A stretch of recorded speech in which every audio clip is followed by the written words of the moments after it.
আসসালামু আলাইকুম ভিউয়ার্স, আশা করি আপনারা সবাই ভালো আছেন। আজকে আমি আপনাদেরকে পিক্সেল ল্যাবের কিছু ট্রিক্স শিখিয়ে দেব। অবশ্যই ভিডিওটি আপনারা ধৈর্য সহকারে দেখবেন। আর আপনি যদি আমার এই চ্যানেলের নতুন দর্শক হয়ে থাকেন তাহলে অবশ্যই চ্যানেলটি সাবস্ক্রাইব করে পাশে থাকা বেল বাটনে ক্লিক করে অবশ্যই নোটিফিকেশন অন করে দেবেন। তাহলে আপনি সবার আগে আপডেট ভিডিওগুলো নোটিফিকেশনের মাধ্যমে পেয়ে যাবেন।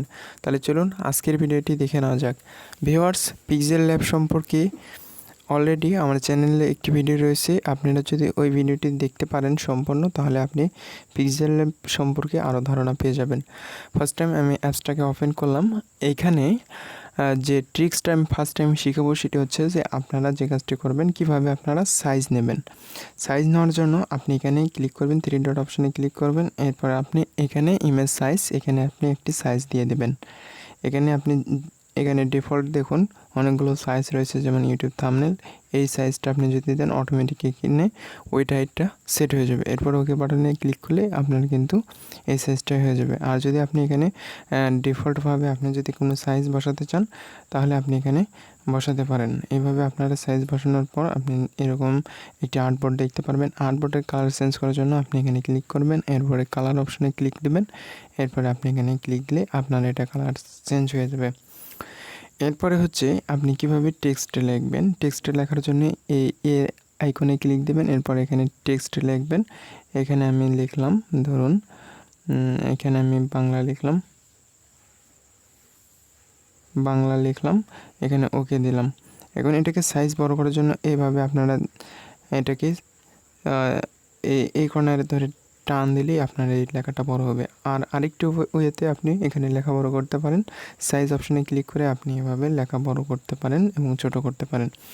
এরপরে এই লেখার সাইজটাকে যদি আপনি পজিশনে নিতে চান, সেক্ষেত্রে আপনি এখান থেকে কোন পজিশনে নিতে চান এটা আপনি সিলেক্ট করবেন। আর এটার মানে হচ্ছে যে আপনার দ্রুত স্পেস হবে, আর এটা যদি আপনি করে দেন তাহলে আস্তে আস্তে স্পেস হবে। এটার মেইন কাজটা হচ্ছে দ্রুত স্পেস করার জন্য আপনার এই অপশনটা আপনার কত পিক্সেলে মুভ করবেন সেটা এখানে সিলেক্ট করে দিতে হবে। আশা করি এই ট্রিক্সটা আপনারা বুঝতে পেরেছেন। এরপরে হচ্ছে এই লেখাটাকে আপনি কিভাবে কপি করবেন। এই সেম লেখাটাকে কপি করার জন্য আপনি এই যে পেন আইকন থেকেও আপনি এভাবে কপি করতে পারেন, অথবা আপনি এখান থেকেও কপি করতে পারেন।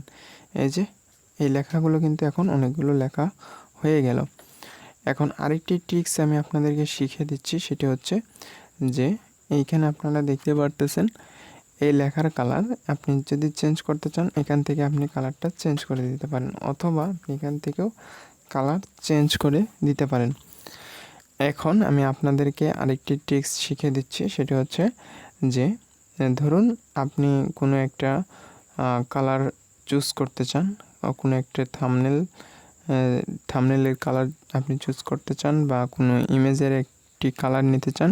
সেই কালারটাকে যদি সেম কালারে পিক করতে চান, সেক্ষেত্রে আপনি যে কাজটি করতে পারবেন, আমি ধরুন এখান থেকে একটি ইমেজ নিচ্ছি, এই ইমেজটাকে আমি নিলাম। আমার সেম এই কালারই প্রয়োজন, এই যে এই কালারই আমার প্রয়োজন। সেক্ষেত্রে আপনি কিভাবে কালারটা সিলেক্ট করবেন, এখান থেকে একটা শেপ নেবেন, নেওয়ার পর এখানে ওকে বাটনে ক্লিক দিয়ে দেবেন। এরপরে আই ড্রপার একটা টুলস রয়েছে, এই যে এখানে আপনি দেখতে পারবেন আই ড্রপার টুলস।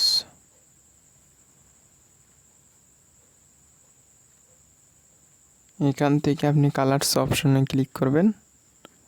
কালারস অপশনে ক্লিক করার পর আপনি এখানে প্লাস আইকনে ক্লিক করবেন। এই যে আই ড্রপার একটা টুলস রয়েছে, এখানে ক্লিক করে আপনি যে কালারটা এখান থেকে নিতে চান সেই কালারের ওপর যদি এভাবে আপনি ক্লিক করেন, তাহলে আপনি দেখতে পারবেন এই কালারই কিন্তু এখন পিক হয়ে গেছে। এখন জাস্ট ওকে বাটনে ক্লিক করবেন, এই যে পেছনে ব্যাকগ্রাউন্ডটা আমার এই কালারই চলে আসছে।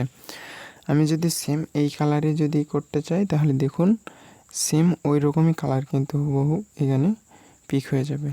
আমি আপনাদেরকে দেখিয়ে দিচ্ছি, এই কালারটা আমি পিক করলাম। এখন আমি ওকে বাটনে ক্লিক করলাম, দেখুন কোনো 19-20 নেই, এই কালারটাই আমার এখানে পিক হয়ে গেছে। এখন আমি আপনাদেরকে আরেকটি ট্রিক্স শিখিয়ে দিচ্ছি, যে ট্রিক্সটা অবশ্যই আপনাদের কাজে আসবে। সেটি হচ্ছে যে আমি এই ডিজাইনগুলো করলাম, এগুলোর একটি লক করার জন্য আমরা এভাবে করে দেবো, তাহলে এই ডিজাইনগুলো আর এভাবে নড়াচড়া করবে না। যখন আমি ডিজাইন করব তখন এগুলোতে আমি লক করে নেব। আশা করি এই ট্রিক্সটা আপনারা শিখে গেলেন। এই যে এই ডিজাইনটা যখন নড়াচড়া করতেছে, যখন আমি এটাকে লক দিয়ে দেবো তখন এই ডিজাইনটা আর নড়াচড়া করবে না। আপনি এই লকটাকে আনলক করে দিলে এই ডিজাইনটা নড়াচড়া করবে। আশা করি এই ট্রিক্সটা আপনারা শিখতে পারছেন। এরপরে আমি আপনাদেরকে যদি আরেকটা ট্রিক্স শিখাই, এখানে আপনারা দেখতে পারতেছেন আমি ব্যাকগ্রাউন্ড চেঞ্জ করে দিলাম। এখানে আপনারা কালার দেখতে পারতেছেন, এটার কালার কিন্তু অলরেডি ম্যাজেন্ডার কালার, একটি গ্রিন কালার বলা চলে, সবুজ কালার। এই সবুজ কালারটা আমি যদি ব্যাকগ্রাউন্ড রিমুভ করতে চাই তাহলে আমি এখান থেকে এই বাটনে ক্লিক করব। এরপরে আমি এই যে এরেস কালার এখানে ক্লিক করে আমি কালারটাকে পিক করে দেব। এই যে এই কালারটা আমি এখান থেকে ডিলিট করে দেব। এই যে আমি এখান থেকে এই কালারটাকে পিক করলাম, করার পর এই যে এই কালারটা কিন্তু এখন দেখুন ডিলিট হয়ে গেছে। আমি যদি চাই এই যে ভেতরে মাঝখানের এই ব্লু কালারটা আমি যদি চেঞ্জ করতে চাই আরেকটা, সেক্ষেত্রে আমি প্লাস আইকনে ক্লিক দেব, দিয়ে আমি এখান থেকে কালার সিলেক্ট করব এটা। এখানে দেখুন এই কালারটাও কিন্তু আমার অলরেডি চেঞ্জ হয়েছে। আশা করি বুঝতে পেরেছেন যে কীভাবে ব্যাকগ্রাউন্ড কালারটা চেঞ্জ করতে হয়। এই প্রসেসটাও আমি আপনাদেরকে শিখিয়ে দিলাম। এরপরে আরেকটি ট্রিক্স রয়েছে, সেটি হচ্ছে যে এখানে আপনি ক্লিক করার পর এই শেপগুলো কাটার জন্য যে কাজটি করবেন সেটি হচ্ছে যে এইখানে একটা টুলস রয়েছে, আমি আপনাদেরকে দেখিয়ে দিচ্ছি। এই যে মাস্ক অপশানে ক্লিক করবেন এবং আপনি যেভাবে এই শেপটাকে কাটতে চান সেভাবে আপনি সিলেক্ট করবেন। এই যে এই শেপটা কিন্তু এখন কেটে গেছে। এইভাবে কিন্তু আপনি এই শেপগুলো কাটাকাটি করতে পারেন। এরপরে হচ্ছে ইমেজ ইম্পোর্ট করার জন্য ইমেজ আপনি এখানে একটি ইমেজ ইম্পোর্ট করে দিতে পারেন। এই যে আমি এখানে ধরুন একটি ইমেজ ইম্পোর্ট করে দিলাম। এটার সাইজ আপনি রোটেট করতে পারেন, এইভাবে মুভ করতে পারেন, আপনি যেমন খুশি তেমনই রাখতে পারেন। রাখার পর আপনি এটাকে ক্লিক করে এভাবে বসিয়ে দিতে পারেন। এখন আমি আপনাদেরকে মজার কিছু ট্রিক্স শিখিয়ে দিচ্ছি। সেটি হচ্ছে যে আমি ডিজাইনগুলো ধরুন আমি এই ডিজাইনগুলো এখান থেকে করলাম, আমি এই ডিজাইনগুলো এখান থেকে কিছু ডিজাইন করলাম, এই ডিজাইনটাই আমি করলাম। এই ডিজাইন ফাইলটা আমি এখন সেভ করতে চাচ্ছি, এই প্রজেক্ট ফাইল। সেক্ষেত্রে আমি এখানে ক্লিক দেব, এখান থেকে আপনি এখানে আমি ক্লিক দেব, এখান থেকে আমি সেভ অ্যাজ প্রজেক্ট, আমি এখানে একটা প্রজেক্টের নেম দিলাম বিএ বাংলা লিখে আমি একটা প্রজেক্ট ফাইল সেভ করলাম। সেভ ডান, অর্থাৎ আমার এই প্রজেক্ট ফাইল সেভ হয়ে গেছে। এরপরে যদি আমি এখন এই প্রজেক্ট ফাইল আমি যদি এখন নিউ করেও প্রজেক্ট ফাইল নিই, এই প্রজেক্ট ফাইল কিন্তু আমি এখন ব্যাক পাবো। ব্যাক আমি দেখুন এই প্রজেক্ট ফাইল কিন্তু চলে গেছে। আমি যদি চাই যে আগে যে প্রজেক্ট ফাইল আমি ডিজাইন করেছি ওই ফাইলটাকে যদি রিকভার করতে চাই, সেক্ষেত্রে আমি রিকভার করতে পারবো কোনো প্রকার প্রজেক্ট ফাইল ছাড়া। সেক্ষেত্রে আপনি এখানে দেখতে পারতেছেন রিকভার অটো সেভ, এই অপশানে ক্লিক করবেন। আর আপনি কত মিনিটে কয়টা প্রজেক্ট এখানে ডিজাইন করেছেন সব কিছু আপনি এখানে দেখতে পারবেন টাইম সহ। আমি লাস্ট প্রজেক্টটা এখানে ওপেন করব। এখানে আমি এই যে আমার কিন্তু অলরেডি প্রজেক্টটা চলে আসছে।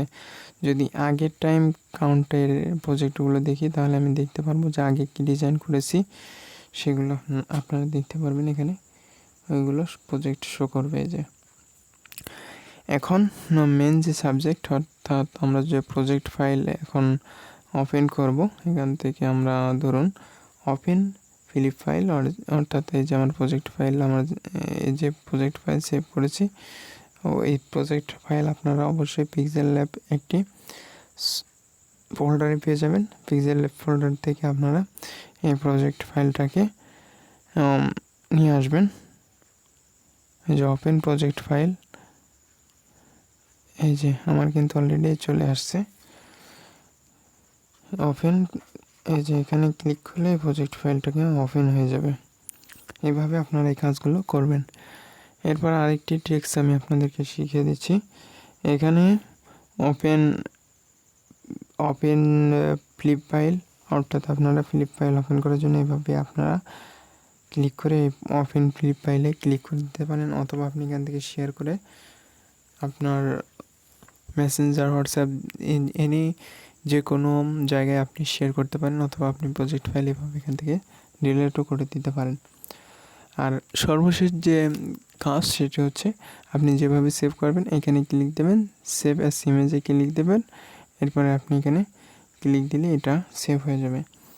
আর এখানে আপনারা সেভ করার ক্ষেত্রে যে কাজটি ভুল করেন, ভেরি হাই আলট্রা এটা দেওয়ার সিলেক্ট করবেন, আলট্রা এক্সপোর্ট ইমেজ এটা দেবেন, অথবা ভেরি হাই দিয়ে সেভ এসে গ্যালারিতে ক্লিক করলে আপনার ইমেজ কোয়ালিটিটা ভালো থাকবে। সো আজকের ভিডিওটি এই পর্যন্ত। যদি ভিডিওটি ভালো লাগে তাহলে অবশ্যই ভিডিওতে একটি লাইক করবেন এবং চ্যানেলটি সাবস্ক্রাইব করে রাখবেন। এতক্ষণ ধৈর্য সহকারে ভিডিওটি দেখার জন্য আপনাকে অসংখ্য ধন্যবাদ।